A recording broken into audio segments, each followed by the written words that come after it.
My name is Sophia Reynolds, and I'm 39 years old. 22 years ago, my parents called me a failure and removed me from their home when I was 17 and expecting a child. Today, they appeared in the polished lobby of Riverside Medical Center, insisting on meeting their grandson, the head of pediatric cardiology they'd seen in the media. My mother held her designer handbag like a shield, while my father glanced at his expensive watch, both dressed impressively for the son of the daughter they'd erased. But they had no idea what awaited them in the will of the woman who rescued me when they wouldn't. Before we begin, please take a moment to like and subscribe, but only if this story truly resonates with you. I'd love to know where you're watching from and what time it is there. Here's what happened when consequences finally arrived. Let me take you back to that November night in 2002. I stood in my parents' living room, the one with the imported stone floors and the light fixture that cost more than most people's cars, holding a positive pregnancy test in my trembling hand. "You're mistaken," my mother said first, her voice sharp as winter frost. No daughter of mine would be so reckless. But the second test confirmed it, and the third. My father didn't raise his voice. That would have been beneath him. Instead, he walked to my room with measured steps and returned with my suitcase, the one they'd bought for my supposed university visits. He set it by the front door with clinical precision. "You have 10 minutes, he said, adjusting his Princeton class ring. "Take what fits. Leave your house keys on the table." "Dad, please. You're not our daughter anymore." He turned the family portrait on the mantel face down. The one where we all wore matching blue shirts and rehearsed smiles. Our daughter wouldn't have acted so carelessly and destroyed everything we've built. My mother stood by the antique clock, examining her manicure. "Don't call us. Don't come back. We'll tell everyone you're studying overseas." Marcus, the young man who'd promised me forever, had already been accepted to Princeton. His parents had attorneys. His future mattered more than mine. Or our babies. He'd blocked my number the day I told him. 10 minutes. That's all the time they gave me to pack up 17 years of being their daughter. I grabbed clothes, my grandmother's locket they'd forgotten about, and the $243 from my jewelry box. The lock clicked behind me like a judge's verdict. Final. Irreversible. I slept in Riverside Park that night under the gazebo where Marcus first kissed me. 3 nights later, I woke to someone gently touching my shoulder. Not a police officer or someone threatening. A woman in her mid-70s wearing a wool coat and genuine concern. "Child, you're going to freeze out here." Diana Hartwell had been walking her elderly poodle at dawn, a routine she'd kept since her husband passed. She saw me curled on that park bench, my suitcase as a pillow, and something in her shifted. Or maybe something healed. "I'm fine," I lied through chattering teeth. "No, you're not." She studied my face, then my belly. Even at barely 2 months, she recognized the signs. When I started crying, really crying, not the silent tears I'd rationed for 3 days, she sat right there on that cold bench and held me like I mattered. "Come," she said finally. "Chester and I need company for breakfast." Her car smelled like lavender and leather. The heated seats felt like heaven. She drove us to Westfield to a house that sprawled across a lot the size of a small park. 7 bedrooms for 1 widow and 1 elderly poodle. "I lost my daughter," she said simply as she led me inside. "Car accident 6 years ago." She was expecting 2. The room she showed me had already been prepared. Not for me specifically, but for someone. A furnished crib sat assembled in the corner. The closet held maternity clothes with tags still on. "This is yours now," she said. "No questions, no conditions. Everyone deserves a second chance. Why?" I whispered. She touched a photo on the dresser, a young woman with Diana's eyes and smile. "Because Rebecca would have wanted me to." That night, I slept in a bed for the first time in 72 hours. Chester curled up at my feet like a guardian. Diana didn't just give me shelter.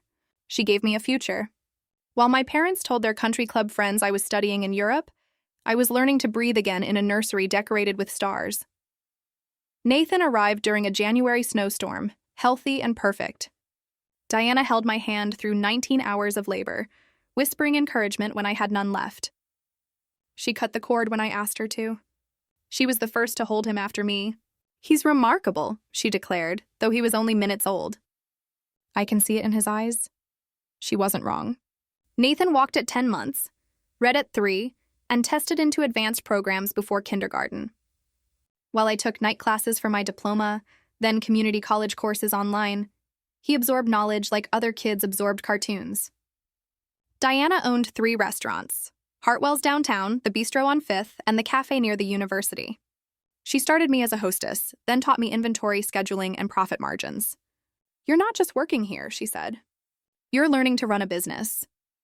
When Nathan was 8, he performed mock surgery on his stuffed animals with actual sutures he'd practiced from tutorial videos. At 11, he was reading my anatomy textbooks. At 17, Johns Hopkins Medical School accepted him for early admission. That same year, David Chen walked into Hartwell's. He was updating Diana's will. She'd insisted on adding new provisions every year since taking us in. Tall, steady, with kind eyes and terrible jokes, he made me laugh for the first time in years.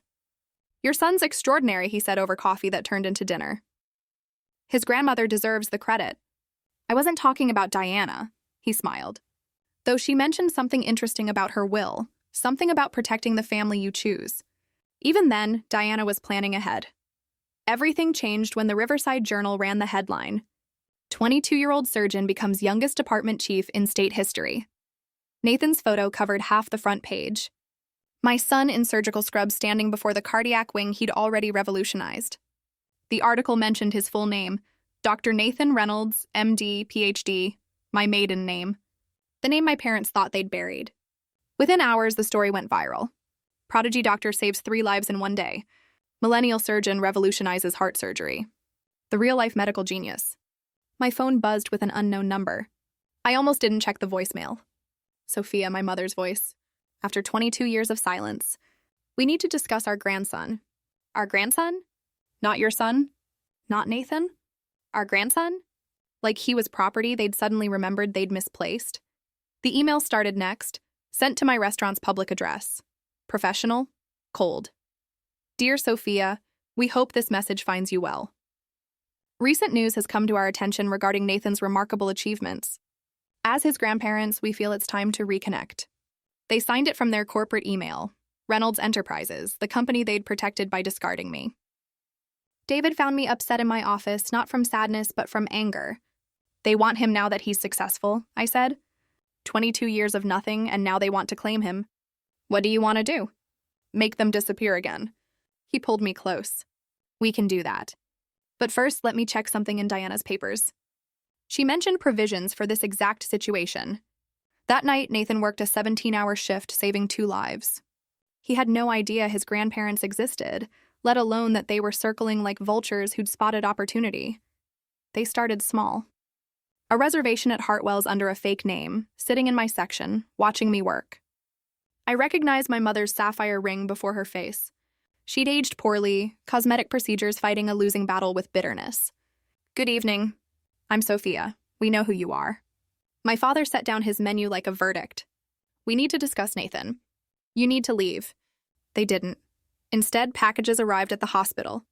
An expensive watch for Nathan, a fountain pen set, a first edition medical text worth thousands. Each gift card signed, "Your loving grandparents."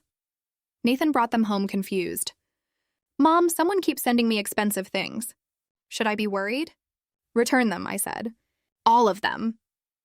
David intercepted their next move, a formal letter requesting grandparent visitation rights.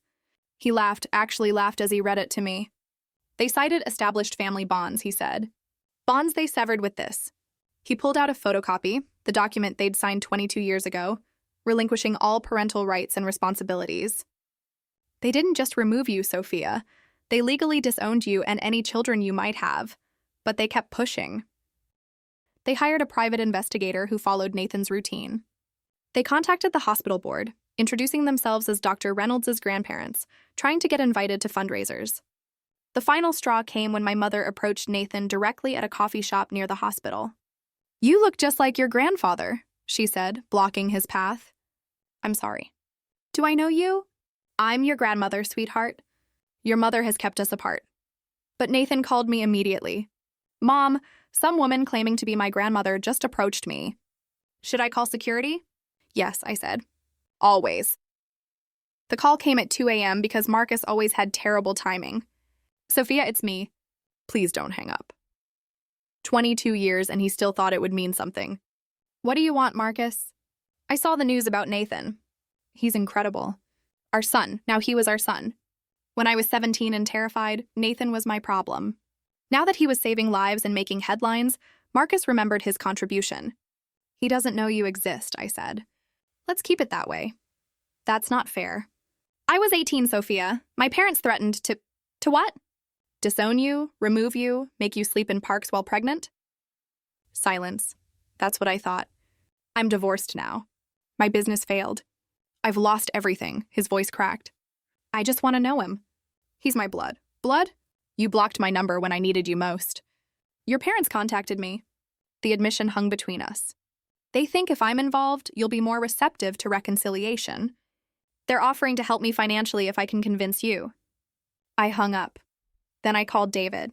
They're coordinating, I told him. My parents and Marcus, they're actually planning this together. Good, he said, which surprised me. Conspiracy leaves evidence.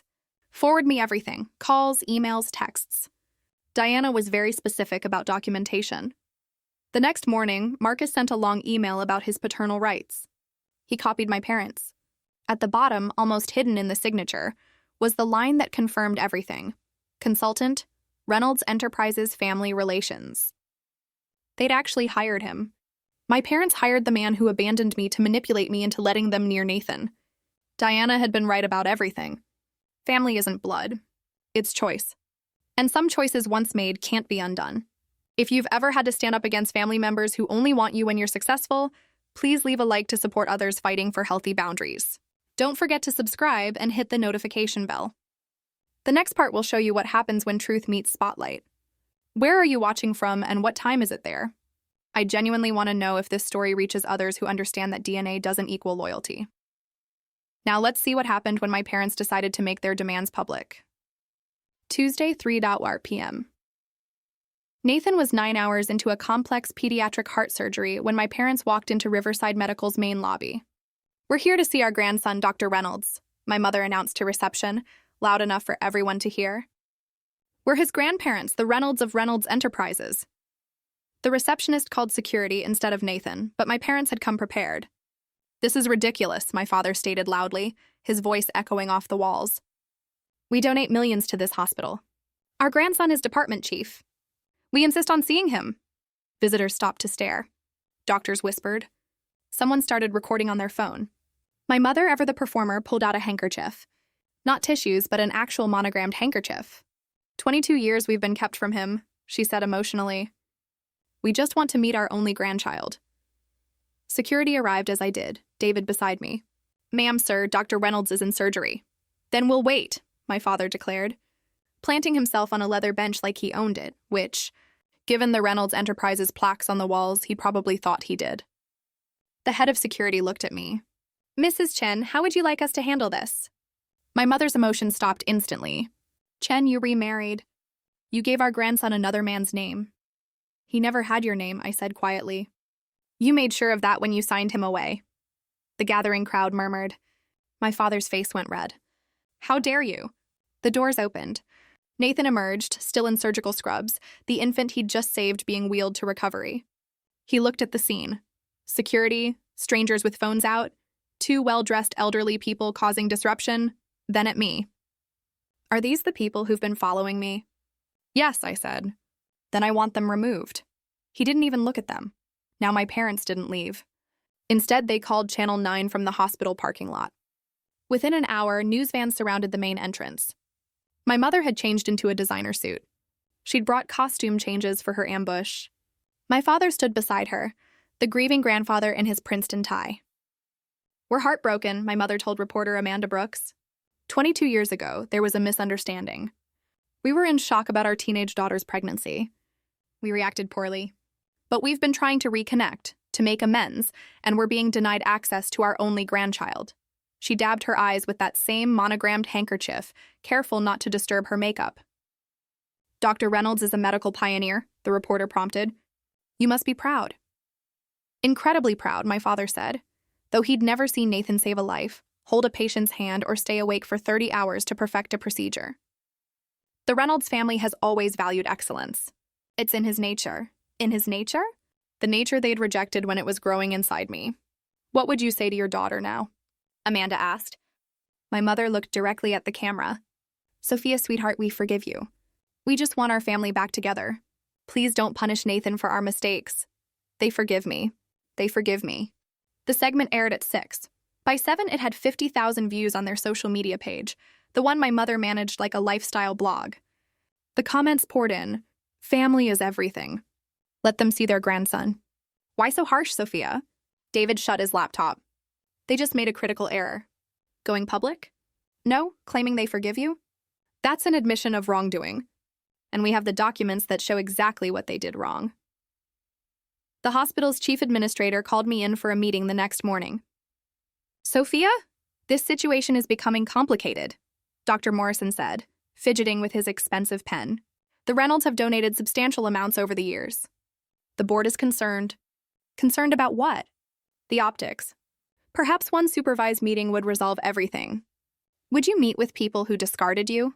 He shifted uncomfortably. It's not my decision to make, but Nathan's position. Are you threatening my son's job?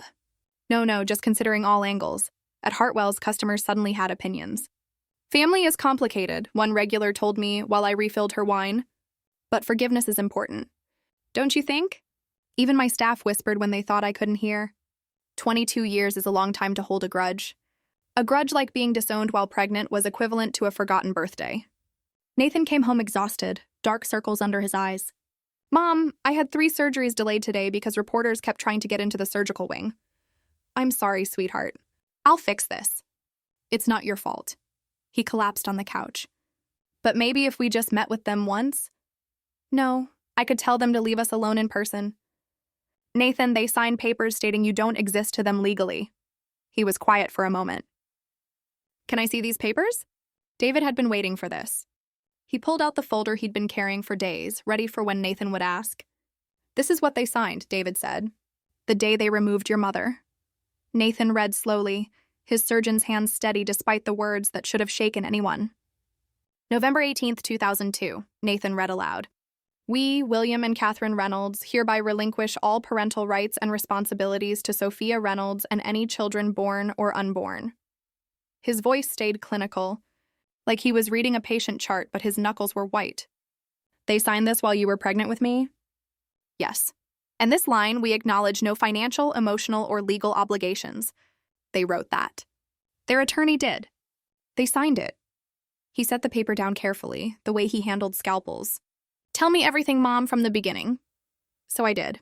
The 10 minutes, the suitcase, the park bench, Marcus vanishing. Everything I'd protected him from for 22 years spilled out in my kitchen while David held my hand. Marcus Blake is my biological father. Yes, the tech entrepreneur who just declared bankruptcy. I stared at him. You knew? I'm not naive, Mom. I can use the internet. Marcus Blake, Princeton graduate, dated Sophia Reynolds in high school. He pulled out his phone, showing Marcus's professional profile. He's been viewing my profile weekly for 6 months. My brilliant, brilliant boy. Why didn't you say anything? Because you didn't. I figured when you were ready, you'd tell me. He looked at the papers again. So Grandma Diana was your real grandmother, the only one who wanted you. She left me something, didn't she? In her will. That's why David keeps checking documents. David nodded. She left you everything with conditions. Your biological grandparents can't access a penny if they abandoned you. How much? $17 million plus the restaurants. Nathan laughed. Actually laughed. They're fighting this hard for money they already lost. They don't know they've lost it yet, David said. But they're about to. They chose Bellini's, the most pretentious restaurant in Riverside. All white tablecloths and waiters who judged your wine pronunciation. Thank you for coming, my mother said, as if she'd won something by getting me here. My father pushed a leather folder across the table before our water arrived. Let's skip the pleasantries. Inside was a contract. Reynolds Enterprises letterhead, corporate seal, the works. $6 million, he said, placed in trust for Nathan immediately. Another 6 when he joins the board. All we ask is a public reconciliation, a family photo for the announcement. You want to buy us? We want to invest in our legacy, my mother corrected, adjusting her pearls. Nathan is a Reynolds. He should benefit from that name. The name you took from me, which we're offering to restore. The initial public offering launches next month. Reynolds Enterprises, 3 generations of excellence, tests well with focus groups. Focus groups. They'd focus grouped our reconciliation. And Marcus, I asked? My father's jaw tightened. Mr. Blake is a separate matter. Is he? Because he told me you're paying him as a consultant? My mother's mask slipped for just a second. That's a misunderstanding. David had been quiet until now, is it? Because we have emails suggesting otherwise. Something about a finder's fee. You've been monitoring our communications? My father stood. That's illegal. No. Marcus forwarded them to Sophia. Copied. Actually, he's not very intelligent. They exchanged a look. The same one they'd shared when deciding my fate 22 years ago. The offer stands, my father said, tossing several $100 bills on the table. But not for long. As they left, my mother turned. That boy deserves to know his real family. He does, I said. That's why he'll never know you. David worked late that night, laptop open, documents spread across our dining table like evidence in a crime scene, which essentially they were. Sophia, come look at this. The email chain went back 3 months before the first news article about Nathan. My parents had been planning this. From William Reynolds, Reynolds Enterprises. To mblake2002@gmail.com. Subject, consultation agreement. Mr. Blake, per our discussion, you'll receive 10% of any assets recovered from the reconciliation with our daughter. Your role is to establish a paternal connection with NH to leverage for maternal cooperation. They're calling my son assets recovered, I said. Keep reading. Marcus's response made me sick. Happy to help. Sophia always was emotional. If I push the right buttons about missed father-son moments, she'll cave. I suggest we coordinate pressure. You from the grandparent angle, me from father's rights. $600K upfront seems reasonable for my involvement. He's selling access to Nathan, I whispered. David corrected me. This email chain is evidence of conspiracy to commit deception and harassment. But there's more. He pulled up Marcus's professional profile. 3 days ago, he'd messaged Nathan. Son, I know your mother has poisoned you against me, but I'm your father. I deserve a chance. Your grandparents agree. We could do great things together. The Reynolds medical legacy combined with Blake innovation. Think about your future. Nathan didn't tell me because Nathan reported him for harassment. The platform banned him. He also, David smiled, sent Marcus's bankruptcy filing to the Reynolds Enterprises board. Turns out they don't like being associated with failed entrepreneurs who owe substantial tax debts. They're still paying him.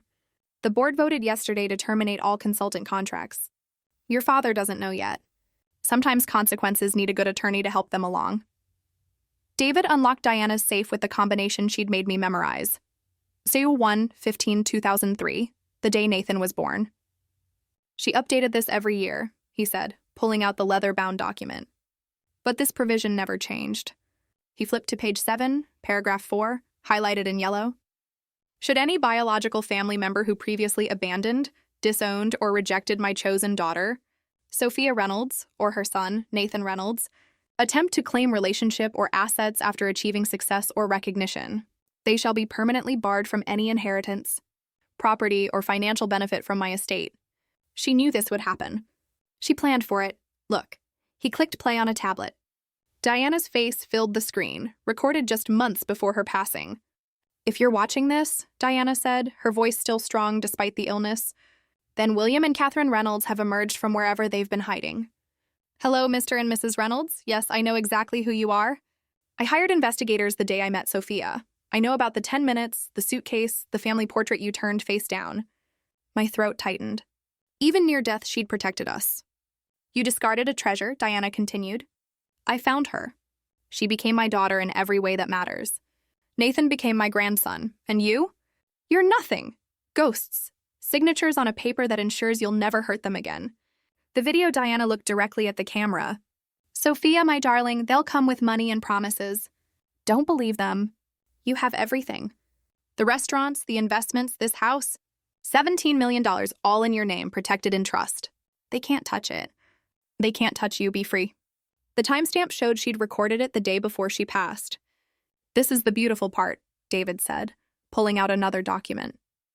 The original abandonment papers your parents signed. I'd seen copies before, but the original felt different, heavier. Their signatures bold and clear, like they were signing a business deal. They didn't just remove you, David explained. They legally separated themselves from you and simultaneously relinquished all parental rights. But here's what their attorney apparently didn't explain. Or maybe they didn't care to understand. He pointed to Clause 6. This relinquishment extends in perpetuity to any offspring born or unborn of the aforementioned minor. In perpetuity. Forever. They can't claim grandparent rights because legally Nathan isn't their grandson. They made sure of that 22 years ago, but they're on television saying they're misleading or they never read what they signed. Either way, this document is legally binding and irreversible. They could have contested it within the first year, but after that, he smiled, permanent. I thought about my father's Princeton law degree hanging in his office, my mother's insistence on reading every contract. They'd known they'd wanted me gone so completely that they'd signed away their future too. There's one more thing, David said.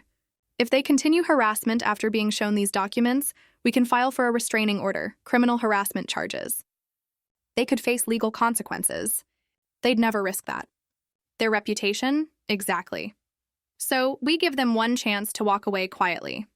If they don't take it, we go public with everything. At the gala. 500 witnesses, media coverage, everything they care about. Reputation, image, legacy, destroyed by their own signatures. For the first time in weeks, I smiled. Diana really thought of everything. She loved you, David said simply. This was her way of proving it forever. The Riverside Medical Annual Gala was in 3 days. 500 guests, full media coverage, and Nathan giving the keynote about family, legacy, and healing. We invite them, I said, holding the pearl invitation.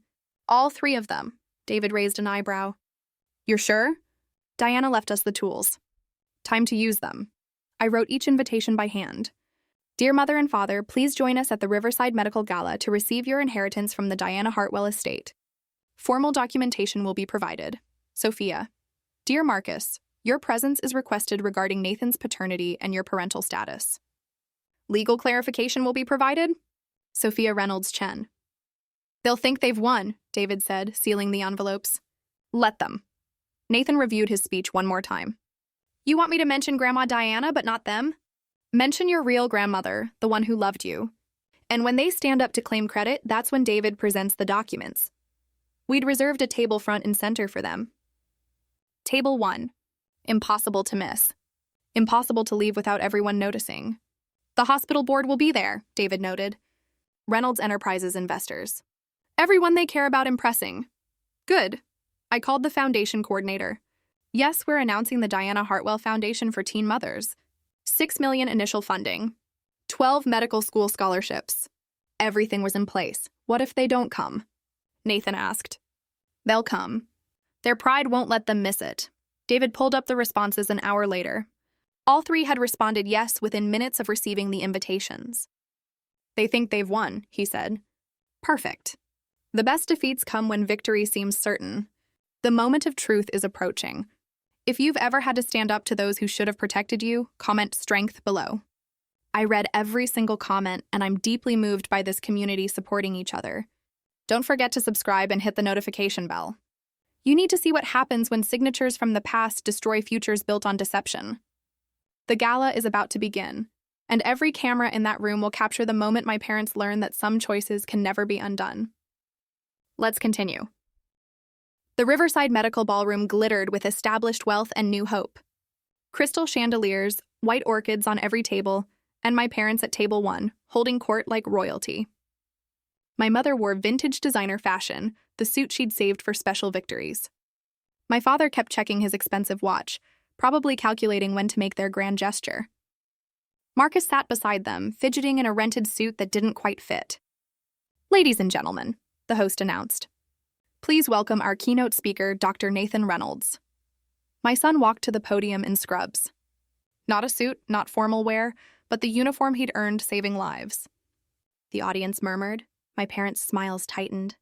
Good evening. I'm here to talk about family, Nathan began. Not the family you're born into, but the family that chooses you when you need them most. My mother smiled, assuming he meant them. 22 years ago, a 17-year-old girl was removed from her home for getting pregnant. She slept in parks. She ate from vending machines. She had nothing except the life growing inside her. The room went silent.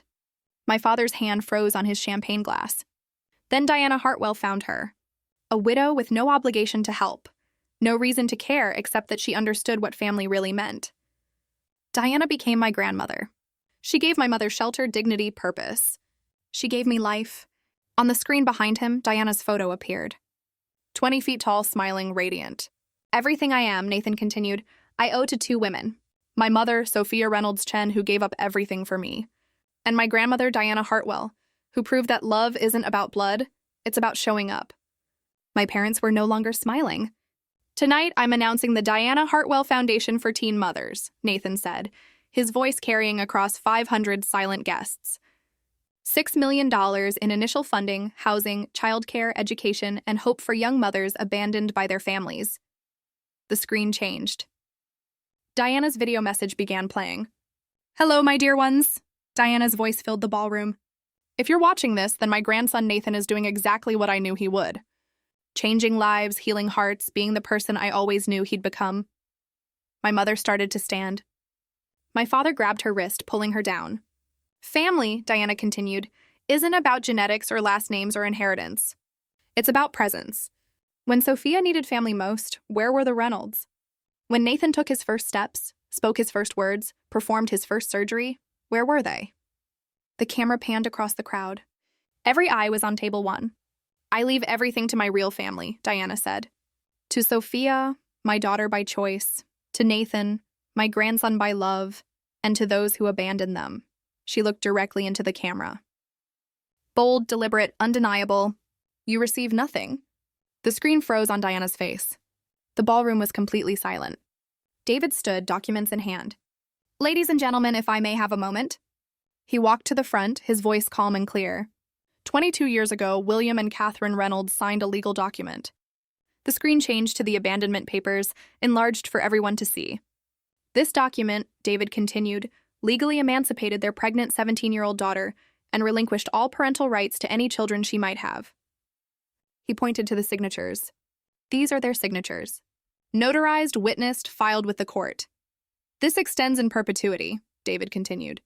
Forever irreversible. You didn't just disown your pregnant daughter.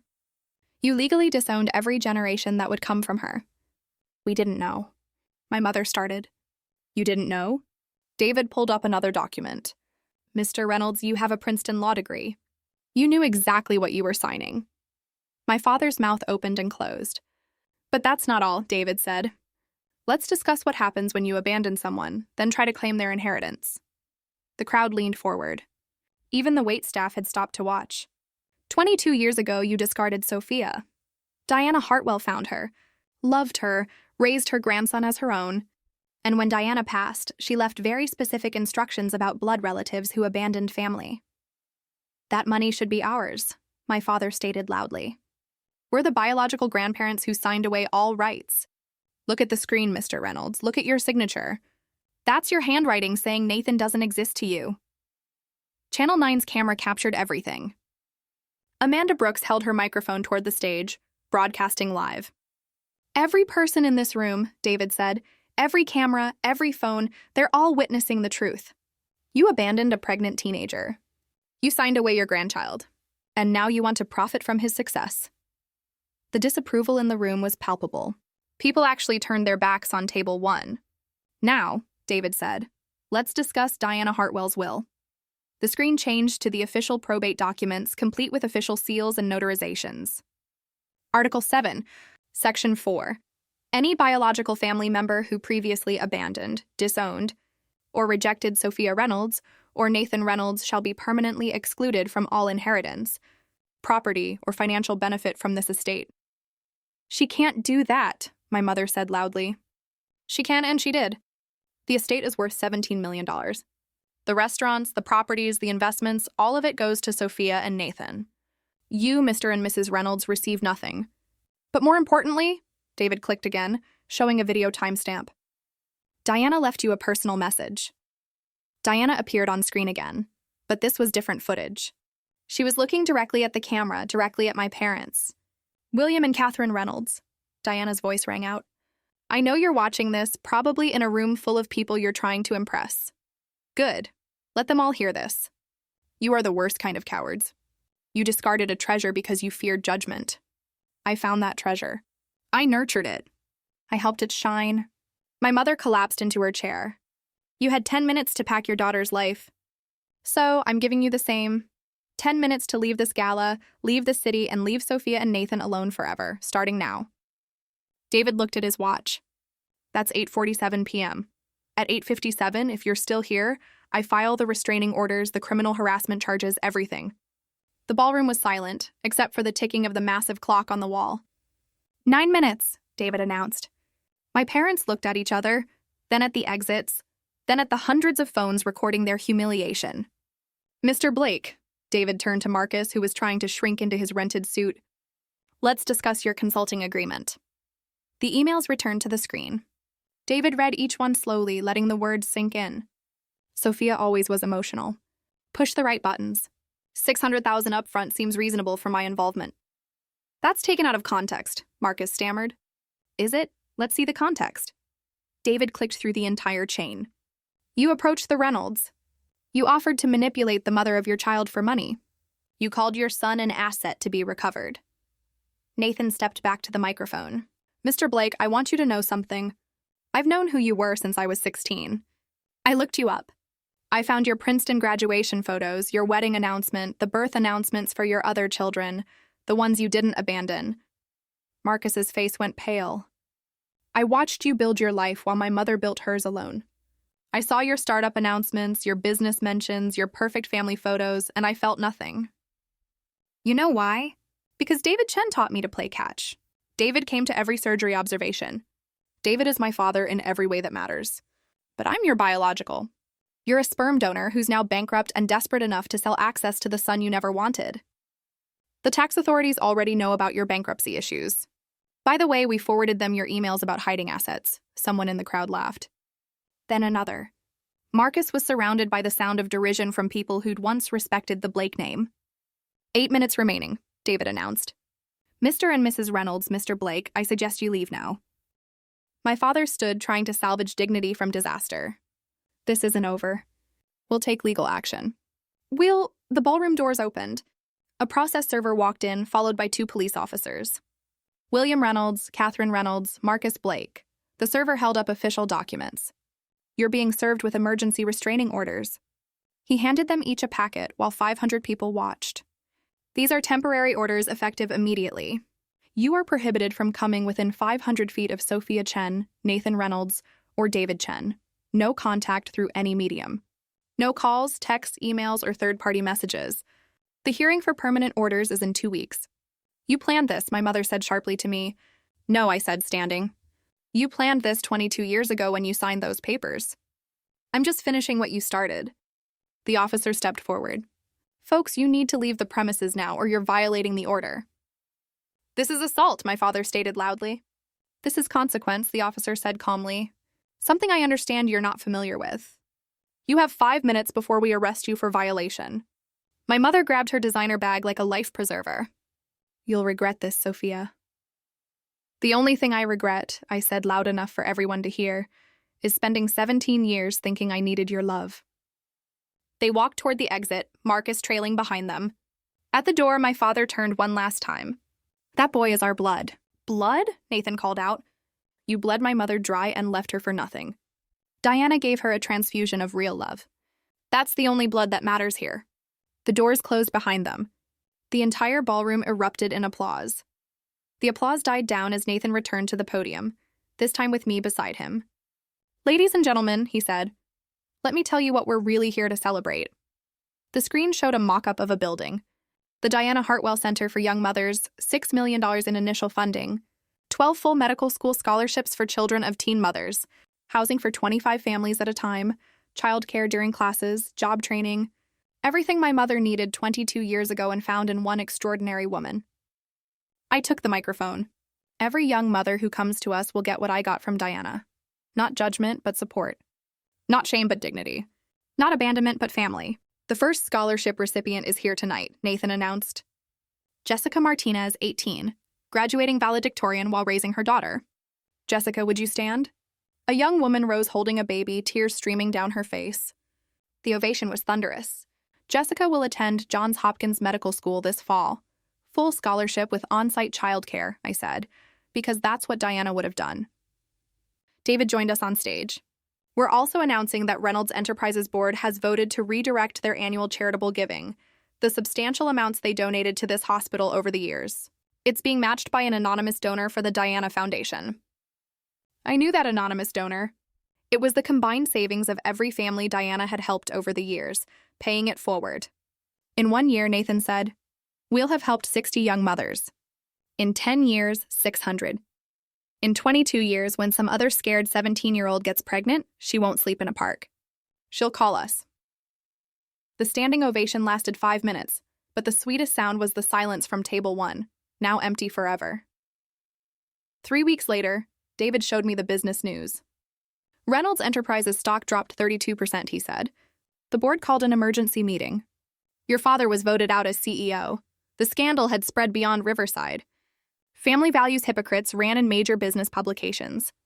The 10-minute parents trended on social media for days. Someone leaked the security footage of them being escorted out.